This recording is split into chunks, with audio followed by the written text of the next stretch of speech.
With the Confederation's expansion came a clear need for a new class of starship which could lead the organization going forward, and to that end, the Conquest class would be born. But what do we know about this heroic starship design? Well, today we'll find out. Hello and welcome to another episode of Truth or Myth Beta Canon, a Star Trek web series that dives into the history of any given topic using beta canon sources and my own imagination to fill in the gaps. In today's episode, we're taking a look at the Confederation's Conquest class to better understand its place in Star Trek history. Now, a lot of you have been asking where I've been for the past month or so.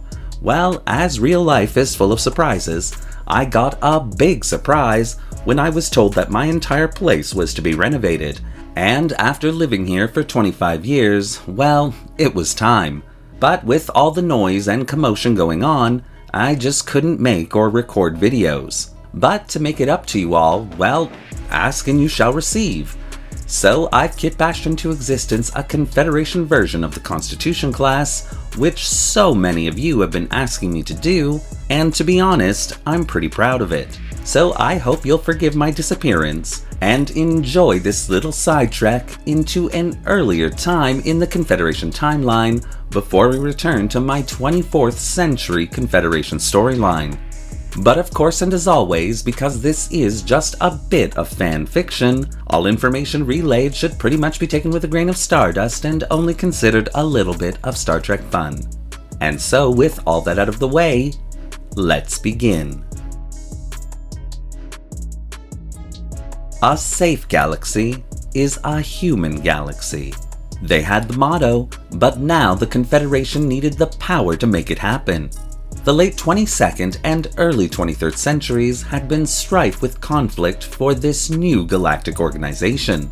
Having stolen shield technology from the Andorian Imperium, and subsequently using that technology to subjugate the Andorian species via their homeworld, the Confederation's occupied territory was growing by leaps and bounds. And from that point forward, humanity was spreading through the galaxy, swallowing world after world, making the galaxy a safe place for Terran natives. For the most part, the species that could withstand the Confederation, such as the Vulcan High Command and the Klingon Empire, had given the Confederation a wide berth. By its very nature, the non-interference directive that the Vulcan species had held in such high regards prevented them from coming to the aid of their galactic neighbors, while the Klingon Empire simply acknowledged humanity's right to conquer less powerful species and expand their interests, not really seeing the potential threat that humanity posed. But these more powerful foes' views could change at any moment, and the Confederation needed to ensure its very survival by creating new technologies and starship designs to combat any and all potential threats. Heading up the Confederation's main construction facility, Praefortis Planitia orbiting Mars, General Robert April would be in charge of the task of creating an entirely new starship design, the likes of which no one had seen before. And by 2245, the Conquest class would be born.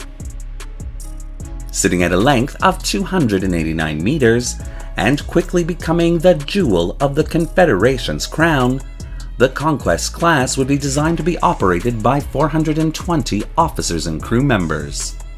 Thanks to the continuous experimentation on the Confederation's warp drive systems, the Confederation would end up having some of the fastest starships in the Alpha and Beta quadrants, with a standard safe cruising speed of warp factor 8 and an emergency maximum speed of warp factor 11.7 for 12-hour increments, all old warp scale of course. Tactically, the Conquest class would also contain one of the fiercest arsenals of her time. Having both phaser emitter banks as well as photon torpedo launching systems, the Conquest class would augment those tried and true weaponry systems with the newly developed phaser lance systems. These new phaser lance systems were said to be able to slice through medium-sized asteroids with barely any effort, and this new weapon system would quickly become the boogeyman for many of the Confederation's enemies. The truth of this weapon system, however, was far more complicated. Though it was true that the phaser lance system did in fact deliver quite a punch, the power required to utilize this new weapon system prevented it from being used in standard battles. Instead, the phaser lance system's use would be reserved for stationary targets, such as a base or planetary body, and only when all nearby resistance to the Conquest class had been eliminated.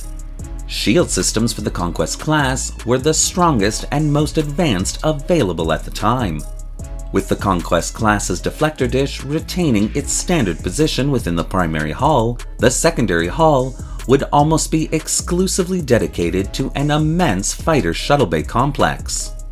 The Conquest class would contain one throughway shuttle bay facility, as well as a standard forward-facing shuttle bay, which itself would contain the Conquest class's larger shuttlecraft. Barrack-style fighter pilot quarters would line the outer edges of the secondary hull to allow for quick deployment in the event of an emergency. Perhaps the most famous Conquest-class starship was of course the CSS World Raiser. Captained by the legendary Robert April, then Christopher Pike, and eventually James T. Kirk, this single starship would come to represent the superior values and morality of the Confederation, leading it to quickly become the flagship of the Confederation. The CSS World Raiser would be involved in countless missions that would keep humanity safe, from the occupation of Kylie 279 to the eradication of the Aminiar and Vendikarian populations. The World Raiser would make history with each light year it traveled. Created as a vessel designed to protect the Confederation's interests, the Conquest class would end up becoming so much more, with Starship designs emulating that class for the rest of the Confederation's lifetime, earning the Conquest class its historic and heroic place in Confederation history. Thank you for watching today's episode of Truth or Myth Beta Canon. What do you think of the Conquest class and the historical narrative that I've created here? Do you want to see more videos like this one? I'm also considering starting a missions video for the Conquest class CSS World Raiser design, similar in vein to that of the storyline I developed for the 24th century Confederation. My question to you all is, would you be interested in that? Well, leave your comments in the section below, and don't forget to like the video and subscribe to the channel, hitting that little bell icon so you won't miss a single video we release. Want to help the channel seek out new life and civilizations to eradicate? Then consider becoming a channel patron, a major help that allows this channel to purchase resources and 3D models to keep it going.